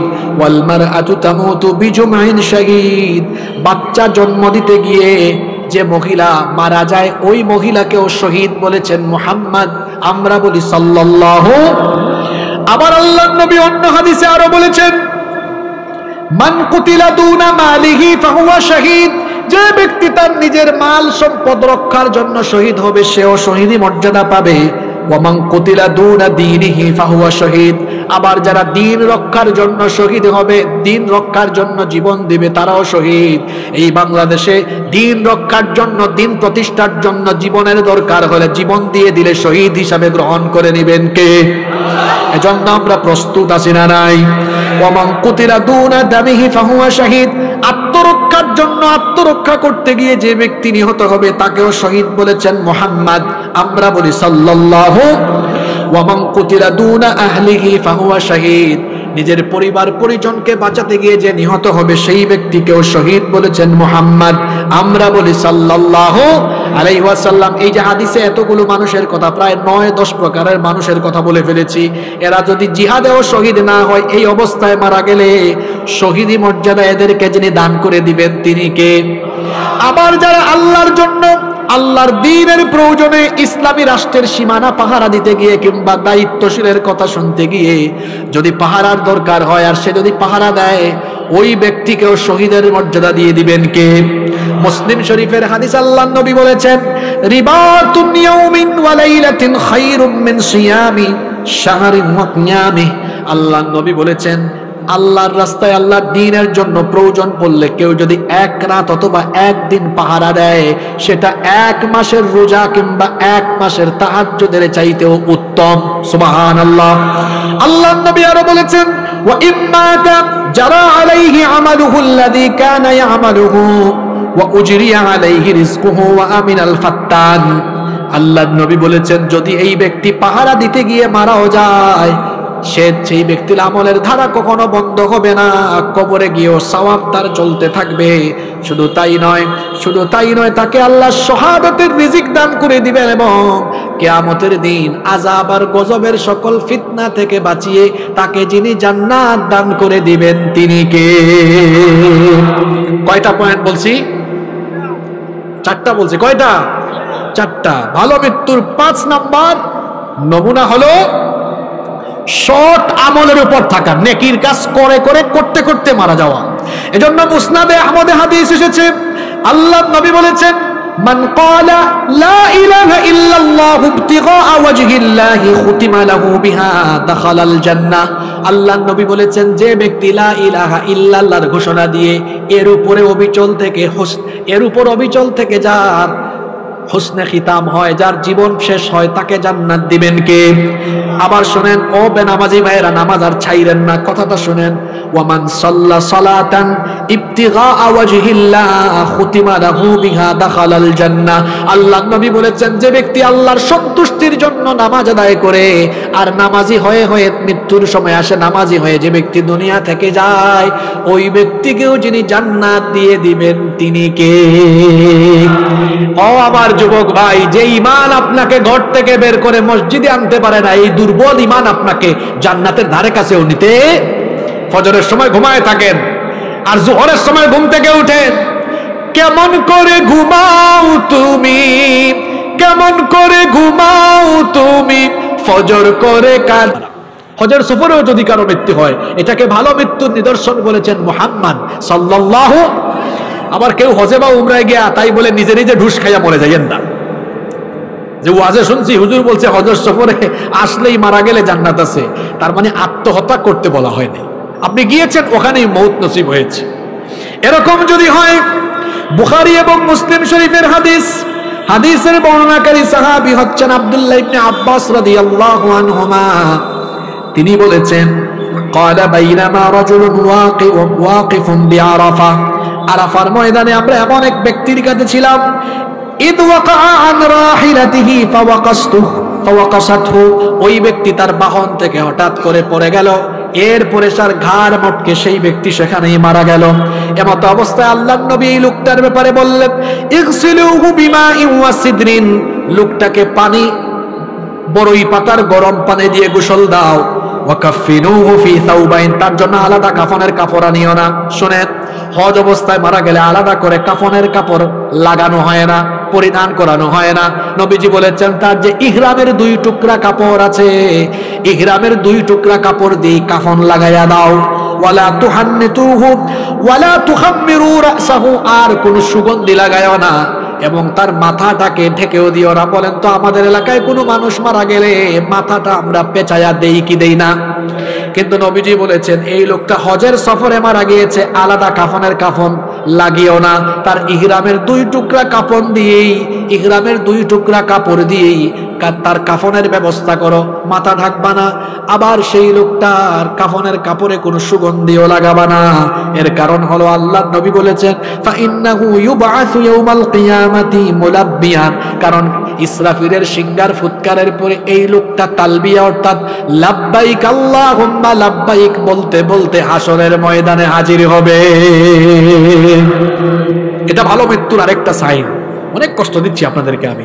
7 নম্বর ভালো মৃত্যুর 7 নম্বর নমুনা হলো মৃত্যুর সময় কালেমা নসিব হতে পারা, মুখ দিয়ে বের হওয়া লা ইলাহা ইল্লাল্লাহু মুহাম্মাদুর রাসূলুল্লাহ সাল্লাল্লাহু।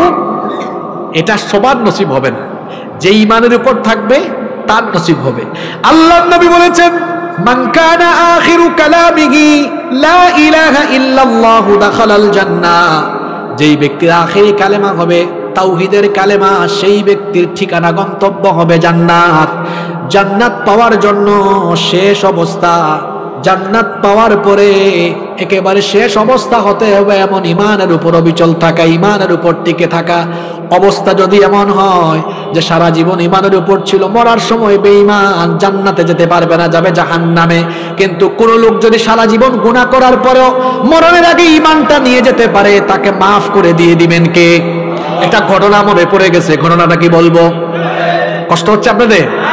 ঘটনাটা কি শুনবেন?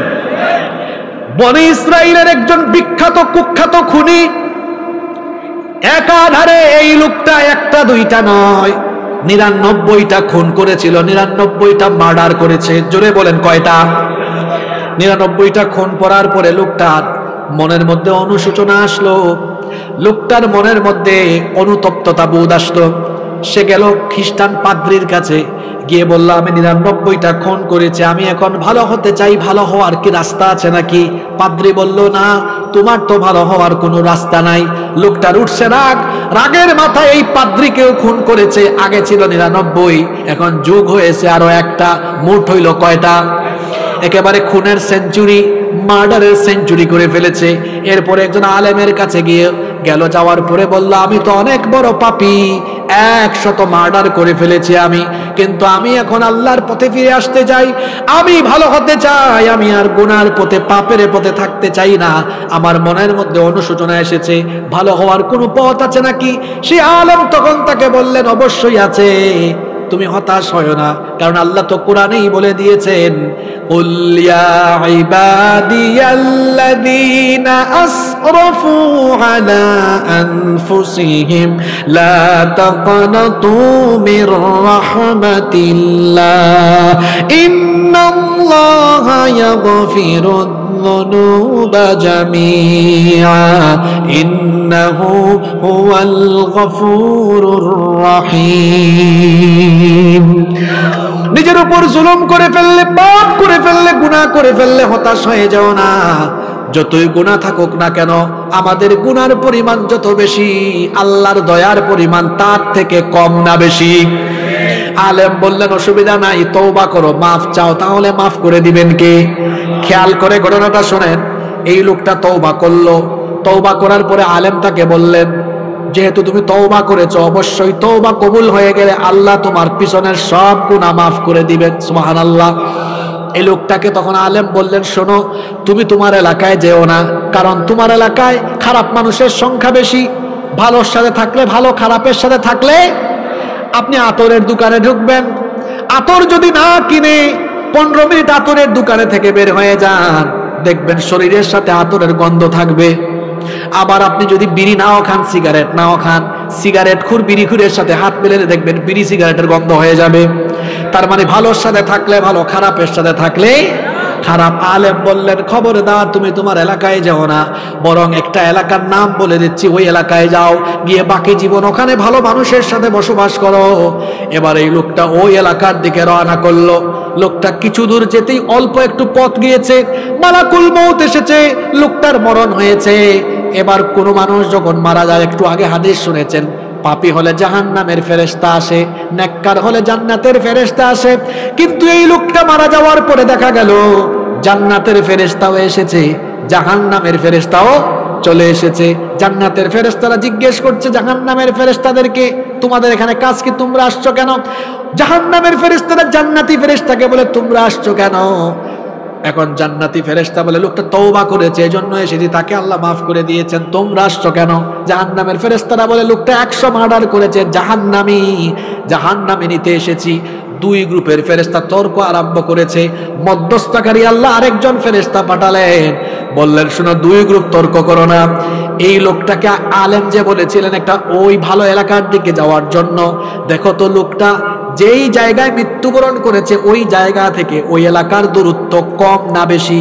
যদি এলাকার দূরত্ব কম হয়, তাহলে এই এলাকার দূরত্ব যদি কম হয় তাহলে লোকটাকে জান্নাতি ফেরেশতারা নিয়ে যাও, আর দূরত্ব যদি বেশি হয় তাহলে জাহান্নামে নিয়ে যাও।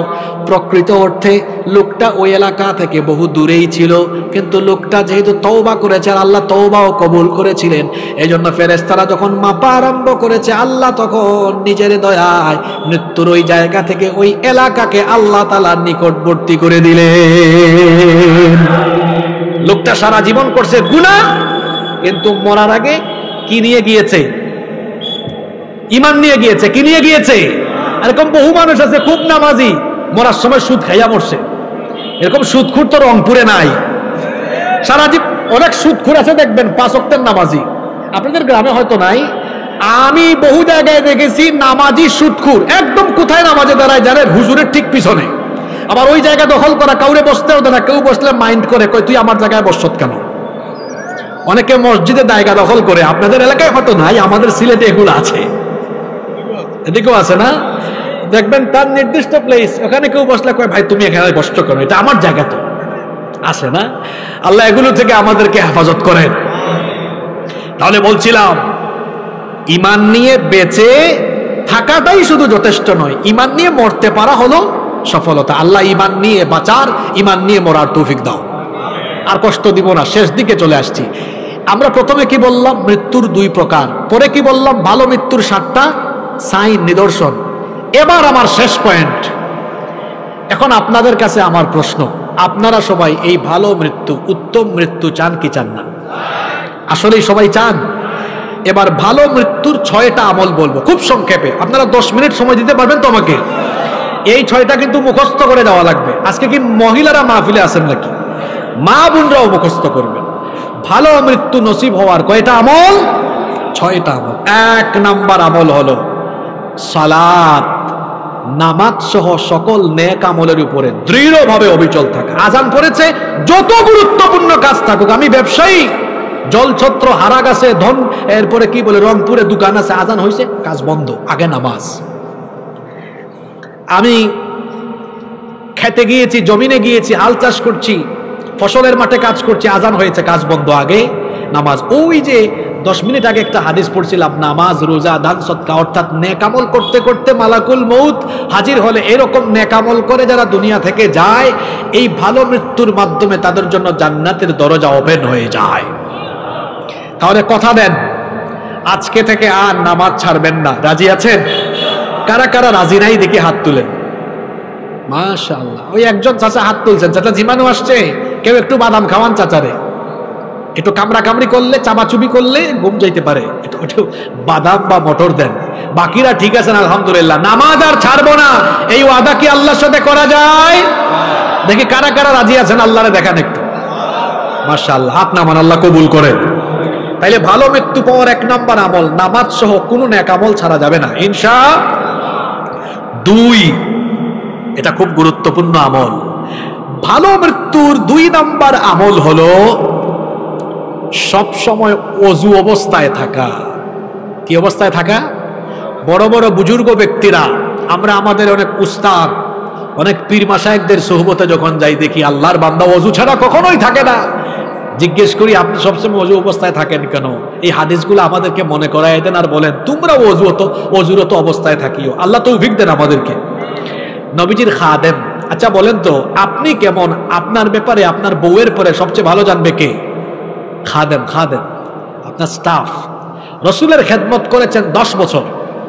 নাম হলো আনাস ইবনু মালিক রাদিয়াল্লাহু। আনাস রাদিয়াল্লাহু আনহু বলছেন, একদিন রসুল আমাকে বললেন, ইয়া বুনাই, হে আমার প্রিয় সন্তান, ইনিস্তাতাতা আল্লাহ তাবিতা ইল্লা আলা wudu'in, যদি সম্ভব হয় ওযু ছাড়া কখনো থাকিও না, সব সময় ওযুরত অবস্থায় থাকিও। ফাফআল, সব সময় ওযুরত অবস্থায় থাকিও, এর উপর আমল করিও। ফা ইন্নাহু মান আতাহুল মাউত ওয়া হুয়া আলা wudu'in উতিয়া শাহাদা, কারণ ওযুরত অবস্থায় যদি কেউ থাকে আর এই অবস্থায় যদি মৃত্যুর ফেরেশতা আসে, এই লোকটার মরণ হওয়া মাত্র এই লোকটাকে আল্লাহ তাআলা শহীদ মৃত্যুর মর্যাদা দিয়ে দিবে। ভালো মৃত্যুর 2 নম্বর আমল বলছি, সবসময় কি অবস্থায় থাকা? ওযু করলে লাভ আছে না নাই? শোনেন তাইলে আল্লাহর নবীর হাদিস। যখন আমরা ওযু করি যখন মুখে আমরা পানি নিয়ে কুলি করার সঙ্গে সঙ্গে মুখের সগীরা গুনাহগুলো ওযুর পানির সাথে ঝরে পড়ে যায়। যখন মুখের মধ্যে পানি দেই, মুখমণ্ডল গড়িয়ে যখন পানি পড়ে, মুখের সগীরা, চোখের সগীরা গুনাহগুলো ঝরে ঝরে পড়তে থাকে। যখন 2 হাত ধৌত করি, পানি বেয়ে পড়ে, পানির সাথে 2 হাতের সগীরা গুনাহ ঝরে পড়তে থাকে। যখন 2 পা ধৌত করি, পানি গড়িয়ে পড়ার সাথে সাথে 2 পায়ের সগীরা গুনাহ ঝরে ঝরে পড়তে থাকে। গুনাহ থেকে বাঁচার একটা অন্যতম আমল এবং ভালো মৃত্যু পাওয়ার একটা অন্যতম আমল হলো সবসময় ওযুরত অবস্থায় থাকা। আল্লাহ তৌফিক দান করেন। 3 নাম্বার ভালো মৃত্যু পাওয়ার 3 নাম্বার আমল হলো মহান আল্লাহকে ভয় করে জীবন যাপন করা। কাকে ভয় করা? আল্লাহকে ভয় করলে ওই লোক কি বিপদে যাবে? যাদের হৃদয়ে আছে আল্লাহর ভয়, তারা কভু পথ ভুলে যায় না। আল্লাহর প্রেম ছাড়াই দুনিয়ায় কারো কাছে কোনো কিছু চায় না, কারো কাছে কোনো কিছু চায় না। আল্লাহর ভয় কারো অন্তরে থাকলে মোবাইলের ফিতনায় পড়বে? আল্লাহর ভয় থাকলে ওজনে কম দিবে, খাদ্যে ভেজাল দিবে, গুনাহ করবে না। আল্লাহর ভয়ের ভিত্তিতে যারা জীবন যাপন করবে এদের ভালো মৃত্যু হবে। আল্লাহর ভয় বলতে আপনি কি বুঝেন? আমাদের চারপাশে গুনাহ কম না বেশি? আল্লাহর ভয়ের ব্যাপারে ছোট্ট একটা উদাহরণ দিয়ে দিই। আপনাদের এলাকায় কি বাইম মাছ পাওয়া যায়? খালে বিলে বাইম মাছ? রংপুরে আপনারা এটাকে কি বলেন? বাইম মাছই বলেন, মাশাআল্লাহ। তো বাইম মাছ এটা থাকে কোথায়? কোথায় থাকে? কাদার ভিতরে। কিন্তু এটাকে যখন বের করে মাছ রাখার পাত্রকে আপনারা কি বলেন? খলই। তা আমরার সিলেটি হলোর লগে তো আপনার আর মিল আছে। আমরার ভাষা তো বড় সাংঘাতিক ভাষা, গেলে আপনি কোনটাও বুঝতে নাই। আপনি রংপুর থেকে সিলেট গেলে আপনারে হইবা বাইসা বায়ুকা, বই যাওকা, খাউকা যাওকা, কিছুই বুঝবেন না আপনি। কি সাংঘাতিক ভাষা! তো যাই হোক, এই খলইয়ের বিষয়টা মিল আছে। আপনি বাইম মাছকে তুলে যখন খলইয়ে রাখবেন, বলেন তো তার গায়ে কি তখন কাদা দেখা যায়? মুত্তাকি হবে বাইম মাছের মতো। বাইম মাছ যেমন কাদায় থাকলেও তার শরীরে কাদা লাগে না। আমি সমাজে এমন ভাবে বাস করব, ডানে বামে গুনাহ আর গুনাহ থাকবে, কিন্তু আল্লাহকে ভয় করে এমন ভাবে চলবো কোনো গুনাহ আমাকে টাচও করবে না। আল্লাহু আকবার। এর নাম তাকওয়া। এর নাম কি? ভালো মৃত্যু 4 নাম্বার আমল হলো অন্তরের মধ্যে শাহাদাতের আশা রাখা, চেতনা রাখা। আল্লাহ গো শহীদ করে নিও, শহীদ করে নিও। ওই যে একটা হাদিস বলছিলাম, আশা থাকলে জিহাদের মাঠে মরণ না হলেও শহীদি মর্যাদা দিবেন কে? ভালো মৃত্যুর 5 নাম্বার আমল হলো আল্লাহর কাছে ভালো মৃত্যুর জন্য দোয়া করা। নামাজ তো আপনারা সবাই পড়েন, এই আমলটা শিখে যান। আল্লাহর নবী বলেছেন আপনারা যে নামাজের শেষ বৈঠকে একেবারে শেষে দুআয়ে মাসুরা পাঠ করেন, সেটা তো সবাই জানেন। আল্লাহুম্মা ইন্নী যালামতু নাফসি যুলমান কাসীরা ওয়া লা ইয়াগফিরুয যুনুবা ইল্লা আনত ফাগফিরলি মাগফিরাতাম মিন ইনদিকা ওয়ারহামনি ইন্নাকা আনতাল গফুরুর রহিমের পরে সালাম ফিরায় আসসালামু আলাইকুম। নবীজি বলেছেন না, সালাম ফিরায়ও না, এতটুকু হইলে নামাজ হয়, অসুবিধা নাই। কিন্তু শোনো, আল্লাহর নবী বলেছেন এতটুকু পড়ার পরে সালাম না ফিরাইয়া 4টা বিষয় থেকে আল্লাহর কাছে পানাহ চাও, দোয়া করো। আল্লাহুম্মা ইন্নী আউযু বিকা মিন আযাবিল কবর ওয়া মিন আযাবি জাহান্নাম ওয়া মিন ফিতনাতিল মাহইয়া ওয়াল মামাত ওয়া মিন ফিতনাতিল মাসিহিদ দাজ্জাল। 4টা বিষয় থেকে পানাহ চাইতে বলেছেন মুহাম্মদ। আমরা বলি সাল্লাল্লাহু আলাইহি ওয়াসাল্লাম। কত সুন্দর দোয়া নবীজি শিখিয়েছেন। আল্লাহুম্মা ইন্নী আউযু বিকা মিন আযাবিল কবর, হে আল্লাহ আমাকে কবরের আযাব থেকে বাঁচাও। ওয়া মিন আযাবি জাহান্নাম, জাহান্নামের আযাব থেকে বাঁচাও। ওয়া মিন ফিতনাতিল মাহইয়া ওয়াল মামাত, জীবন আর মৃত্যুর ফিতনা থেকে বাঁচাও। ওয়া মিন ফিতনাতিল মাসিহিদ দাজ্জাল, দাজ্জালের ফিতনা থেকে বাঁচাও। এই 4টা বিষয়ের মধ্যে একটা বিষয় হলো আল্লাহ জীবন আর মরণের সময়ের ফিতনা থেকে আমাদেরকে বাঁচাও। বলেন আমিন। এই 5 নম্বর আমলের নাম কি? দোয়া। 6 নম্বর আমল হলো প্রতিদিন অল্প হোক কম হোক আল্লাহর পথে একটু সাদকা করার চেষ্টা করবেন, দান করার চেষ্টা করবেন। কারণ হলো জামে সগীরের মধ্যে হাদিস এসেছে, আল্লাহর নবী বলেছেন আস-সাদাকাতু তাদফাউ মিতাতাসসু। আল্লাহর নবী বলেছেন সাদকার মাধ্যমে মন্দ নিকৃষ্ট মৃত্যু থেকে আল্লাহ নিরাপত্তা দান করেন। আবার মুসনাদে আহমদের বর্ণনায় হাদিস এসেছে, আল্লাহর নবী বলেছেন মান তাসাদদাকা বিসাদাকাতিন ইবতিগা ওয়াজহিল্লাহি খুতিমা লাহু বিহা দাখালাল জান্নাহ। যে ব্যক্তি আল্লাহর সন্তুষ্টির উদ্দেশ্যে দান সদকা প্রতিদিন করতে থাকে আর এই অবস্থায় মারা যায়, এই উত্তম মৃত্যুর মাধ্যমে তার জন্য আল্লাহর জান্নাতের দরজা ওপেন হয়ে যায়। এবার আমরা সামারি খুলাসাতে চলে যাব, সারমর্মতে। এই লম্বা সময় ব্যাপী যে আলোচনা হলো এর একটা সামারি আমরা 1 মিনিটে জানব। মৃত্যুর ধরন হলো কয়টা? জোরে বলেন কয়টা? নিকৃষ্ট আর উৎকৃষ্ট। নিকৃষ্ট মৃত্যুটা খুব কষ্টের, খুব যন্ত্রণার। আল্লাহ এমন মৃত্যু থেকে আমাদেরকে রেহাই দিও, হেফাজত করিও। আর 2 নাম্বার উত্তম মৃত্যু, এটা নেককারের জন্য হয়, এটা ভালো মানুষের জন্য হয়। আল্লাহ আমাদেরকে নেককারদের কাতারে শামিল করে দিও। তারপরে বলেছি উত্তম মৃত্যু, নেকির মৃত্যুর আবার কয়টা নিদর্শন আছে, আলামত আছে? 7টা আলামত আছে। এরপরে বলেছি এই উত্তম মৃত্যু পাওয়ার জন্য কিছু আমল করতে হবে। আর কয়টা আমলের কথা বলেছি? এবার আসেন 1 নম্বর আমল কি ছিল? জোরে বলেন 1 নম্বর আমল কি? নামাজ সহ অন্যান্য নেক আমল। নামাজ ছাইড়া দিবেন নাকি? আদায় করবেন তো? তারপরে 2 নম্বর আমল ছিল সব সময় কি অবস্থায় থাকা? ওযু করবেন ইনশাআল্লাহ। 3 নম্বর আমল ছিল কি? আল্লাহকে ভয় করে জীবন যাপন করা। 4 নম্বর কি ছিল? অন্তরে শহীদি তামান্না রাখা। 5 নম্বর ছিল ভালো মৃত্যুর জন্য দোয়া করা। 6 নম্বর ছিল প্রতিদিন চেষ্টা করা অল্প স্বল্প হোক একটু দান করা। এখন মহিলারা বলবেন হুজুর আমরা কি প্রতিদিন ঘর থেকে বেরোই নাকি, আমরা কেমনে দান সৎকা করবো? তো শিখাই দিই, আপনার বাসার মধ্যে একটা বক্স রাখবেন বা একটা ওই যে এটাকে কি বলেন আপনারা, বিস্কিট টিস্কিট রাখে যে কি বয়াম নাকি কি বলেন, বয়াম রাখেন, একটা বক্স রাখেন, ওখানে প্রতিদিন 2 টাকা 3 টাকা 5 টাকা 10 টাকা করে জমান। মসজিদ মাদ্রাসায় দিলেন, দিন প্রতিষ্ঠান আন্দোলন যারা করেন তাদেরকে সহযোগিতা করলেন, ভালো ভালো কাজে দিনই কাজে এটা দিলেন। তাহলে আপনি প্রতিদিন বের না হলে ওই যে প্রতিদিন এটা জমায় জমায় রাখলেন, একটা দান বাক্স ঘরের ভিতরে বানায় ফেলবেন। তারপরে যখন বেরোইলেন বা কাউকে পাইলেন কি করলেন? দিয়ে দিলেন। প্রতিদিন অল্প অল্প দান করবেন, কারণ নবীজি বলেছেন ভালো মৃত্যু পাওয়ার এটাও একটা আমল। ওই যে হাদিসটা বললাম একটু আগে, যারা প্রতিদিন দান করতে থাকে এদেরকে আল্লাহ দয়া করে ভালো মৃত্যু উপহার দিয়ে দিবেন। ফিল আম্বিয়া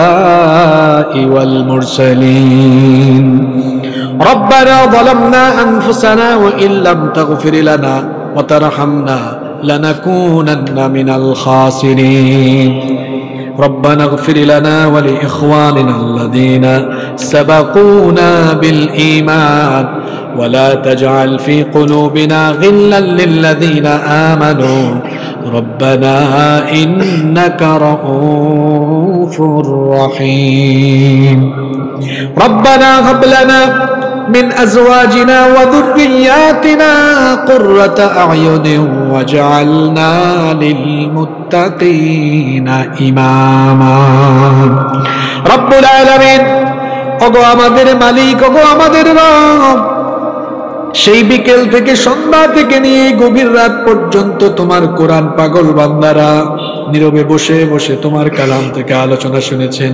তোমার অনেক মায়ার বান্দিরাও কষ্ট করে এসেছেন, দীর্ঘ সময় ধরে কোরআন শুনেছেন। রব্বুল আলামিন, কেবলমাত্র তোমার সন্তুষ্টির জন্য আমরা এখানে এসেছি। ওগো মালিক, আমরা যারা হাত তুলেছি, জীবনে কম হোক বেশি হোক সবাই আমরা গুনাহ করে ফেলেছি।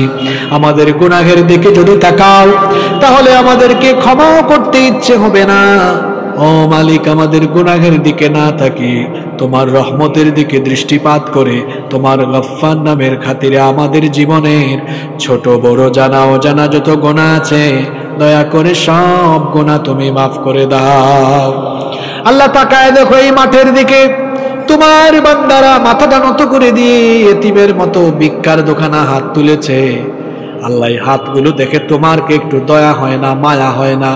আল্লাহ, যারা হাত তুলেছেন প্রত্যেককে তুমি মাফ করে দিয়ে সবাইকে বেগুনা বানিয়ে মাসুম বানিয়ে তুমি বাড়ি ফিরাইয়া দাও। মহিলা প্যান্ডেলে পর্দার আড়ালে আমার অনেক মা বোনরা এসেছেন। আল্লাহ, আমার এই সকল মা বোনদের গুনাহ খাতা তুমি মাফ করে দাও। রব্বুল আলামিন, আমাদের স্ত্রী সন্তানদেরকে মাফ করে দাও। আমাদের ছেলে মেয়েগুলোকে পরহেজগার বানায়া দাও। তাদেরকে আমাদের জন্য চক্ষু শীতলকারী বানায়া দাও। রব্বুল আলামিন, আমাদের কলিজার টুকরা মা বাবাকে মাফ করে দাও। আমাদের যাদের আব্বা আম্মা আমাদেরকে এতিম করে দিয়ে অন্ধকার কবরের বাসিন্দা হয়ে গিয়েছেন, দয়া করে আমাদের কবরবাসী আব্বা আম্মার কবরের আযাব মাফ করে দাও। তাদের কবরটাকে তুমি জান্নাতুল ফেরদাউস বানিয়ে দাও। রব্বুল আলামিন, আমাদের মা বাবা যাদের বেঁচে আছেন নেক হায়াত বাড়িয়ে দাও। যতদিন তারা বেঁচে থাকবেন আমাদেরকে আমাদের বাবা মায়ের খেদমতের তৌফিক দিয়ে দাও। আল্লাহুম্মা গফিরলি ওয়া লিওয়ালিদাইয়া ওয়া কুর রাব্বিরনি সগীরা। রব্বুল আলামিন, আমাদের আত্মীয় স্বজন যারা কবরে চলে গিয়েছেন তাদেরকে মাফ করে দাও। এই জলছত্র এলাকায় যত কবরস্থান রয়েছে কবরস্থানের সব মুর্দেগানদেরকে মাফ করে দাও।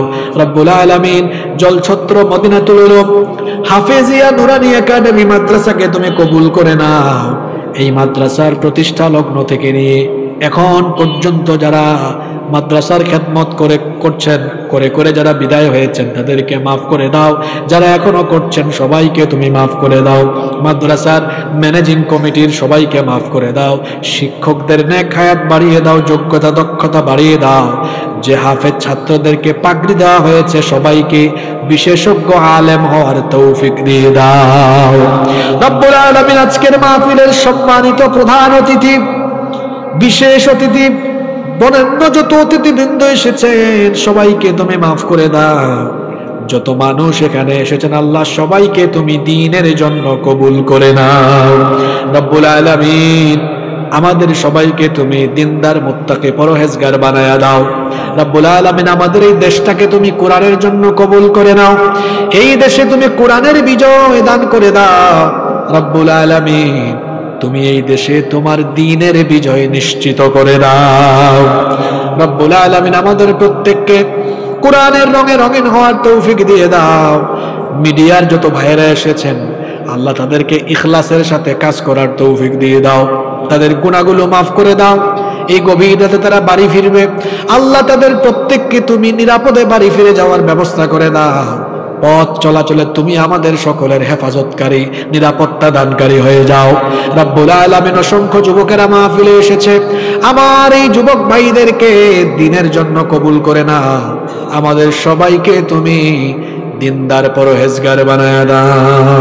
সাল্লাল্লাহু তাআলা আলা খায়রি খালকিহি মুহাম্মাদিন ওয়া আলিহি ওয়া আসহাবিহি আজমাইন বিফদলি সুবহান রাব্বিকা রাব্বিল ইজ্জাতি আম্মা ইয়াসিফুন ওয়া সালামুন আলাল মুরসালিন ওয়ালহামদুলিল্লাহি রাব্বিল আলামিন। ওয়া জাআল আখির কালামিনা ইনদাল মাউতি লা ইলাহা ইল্লাল্লাহু মুহাম্মাদুর রাসূলুল্লাহ সাল্লাল্লাহু আলাইহি ওয়াসাল্লাম। আসসালামু আলাইকুম।